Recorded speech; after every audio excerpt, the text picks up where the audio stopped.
I think that right now the way they're playing, they can compete with Duke. I think North Carolina. You guys are going to call me crazy, and I know they've lost 3 straight right before Georgia Tech, but I've always believed that Carolina is going to be a different team later, midseason to the later in the year, just based off the fact that they're going to have the freshmen in Jackson and Drake Powell be a much bigger picture of this team, just because their development and the way that they can continue to grow and get better. They're too talented not to be a big part of this team, and I think that they'll really find their confidence and also be more playing time and figure out how to get more involved in the offense. And I think it's going to be something that will be a huge benefit to Carolina once we figure out the front court situation and get a little more production out of them.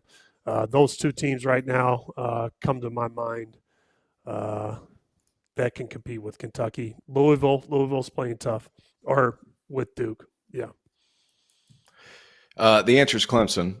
I think there's a steep drop off after Clemson. I think it's Duke, Clemson, steep drop off. Then you get to Pitt. I think North Carolina, and then it's tough, man. Like they haven't set the world on fire right now. I think SMU is better than people realize. NC State has been decent, but I think you go Duke and then you go Clemson, and I think the game changer for Clemson this year is going to be Victor Locken. Initially I thought it was going to be Chauncey Wiggins. I thought Chauncey played really well against Kentucky. Defensively, he was able to turn it on, get to the cup a little bit. Offensively, in that game, you were able to see glimpses of, you're like, hey, man, this is what we've been wanting for a while. This is the guy that you can be. So maybe that's a confidence builder for him. But, at the beginning of the season, I picked Clemson 4th or 5th. I think they're going to finish 2nd. I feel like defensively they're good enough. And Victor Locken, the Cincinnati transfer, has been really good. I don't know. Like I did their Eastern Kentucky game. I watched their game against regular Kentucky, against big Kentucky. And it was like, he looks exhausted every minute he's out there. Like, how some girls have resting mean girl face. I'm gonna use that word. Yeah. Resting mean girl face. I think it's after dark. I'm not saying it. He's got resting, I'm exhausted face.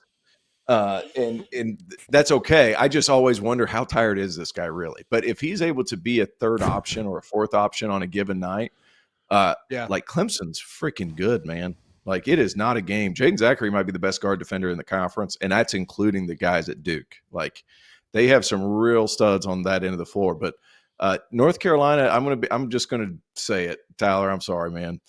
Unless you're suiting up next game, I'm worried about that front court. And it's not about getting it figured out. I'm not sure it's there. And it was almost poetic in that when they played Alabama, Clifford Omorie was the guy that was just crushing them on the inside. And that was, Carolina was in his final bit, and I don't think that they wanted to bid back and forth for it. And he ends up going to Alabama, and he ends up being awesome. Think about if Omorie was in a Carolina jersey. That changes the whole dynamic of how they play. Now, they don't have him, so how do you fix it? You got to get RJ Davis back in the mix. He has been woefully inefficient this year.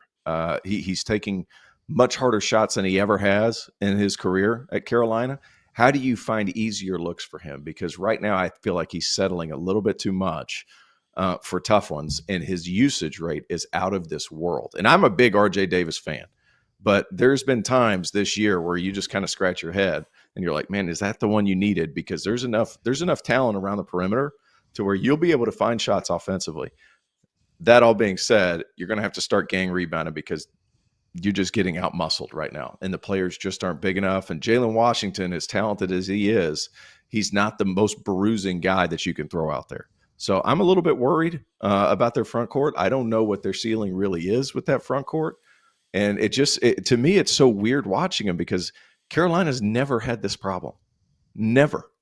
There's always been monsters in there. When Tyler's team, whenever we would play and Tyler's team would walk out on the floor, you knew it was North Carolina. Like, because those dudes were huge, they were rangy, they were long, and they were just built a certain way. This Carolina team, while they still put pressure on the rim offensively, they can't do enough on the other end to compete. That's where I'm more worried than anything. I think Carolina still makes the tournament, but I think they're in that 8-9 range.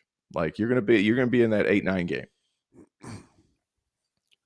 T.O., I know. Are you gonna let a Clemson product talk like this? I mean, he's Am I saying talking something? cash Am I money. saying something mean? I'm not trying to be mean. This is how I feel. This is how like it seems. Like I don't think I'm wrong. I think they still make the tournament. Is that good enough for Carolina fans? It's not Carolina standard, but I'll tell you this right now: everything that T.O. said, I mean, that's not a secret. But I will say this: he's right. How do you fix the front court? Well, you don't. You're not going to have a guy that's going to provide you with the length, or you're not going to have a talented big. We are who we are, and we've got to rebound as a unit. We've talked about that.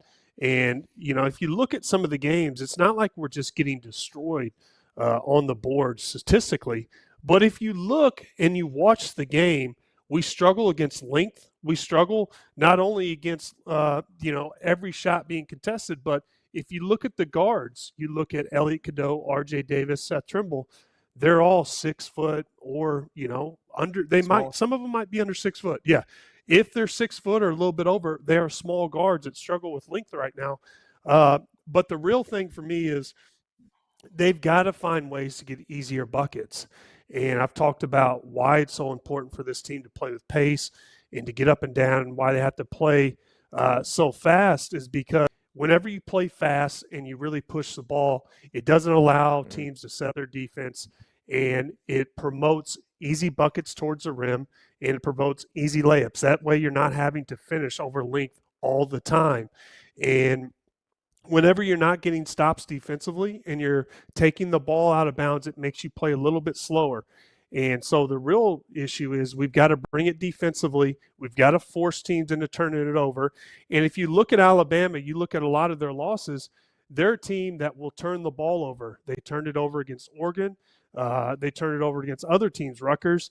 And we didn't do that against Alabama. And so we had to play after a made shot, really a slowed down game. And we're not good when we have to slow it down and play against teams' defensive sets.